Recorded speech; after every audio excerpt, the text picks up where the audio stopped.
வணக்கம். நான் திருப்பூர்லேருந்து ஜான் சாமுவேல். ஒரு ஜான் பார்வைக்காக. இன்றைக்கு நம்முடைய தமிழக முதல்வர் மாண்புமிகு ஜோசப் விஜய் அவர்கள் பெண்களுக்கு ஒரு அதிரடியான மகிழ்ச்சியை கொடுத்திருக்கிறார். தமிழ்நாடு முழுவதும் பெண்கள் கட்டணம் இல்லாமல் பேருந்துகளில் பயணம் செய்யலாம் அப்படின்னு சொல்லியிருக்காரு. இதற்கு வருடத்திற்கு கிட்டத்தட்ட 6000 கோடி ரூபாய் செலவாகும் என்றும் தெரிவித்திருக்கிறார். உண்மையிலேயே மற்றவங்க அதை எப்படி நினைக்கிறீங்களோ என்னமோ தெரியல சார். நம்முடைய பார்வைக்கு இது சரியாக தெரியவில்லை. இந்த 6000 கோடி ரூபாயை பெண்கள் ஏதாவது சுயதொழில் செய்வதற்கோ அது மாதிரி கடன் உதவியாக கூட நீங்கள் கொடுத்திருக்கலாம். அப்புறம் அவங்க பெண்களுக்கு ஏதாவது தொழிற்பயிற்சி கற்றுக் கொடுத்து அவர்கள் வாழ்வாதாரத்தை பெருக்குவதற்கு ஏதாவது செய்திருக்கலாம்.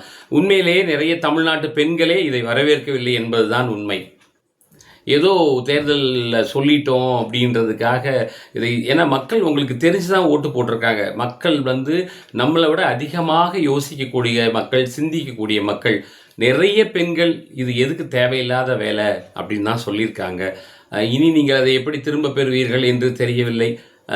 இருந்தாலும் அது என்னவோ நீங்கள் அறிவித்த அறிவிப்பு எல்லோருக்கும் மகிழ்ச்சியை தரவில்லை என்பதுதான் உண்மை.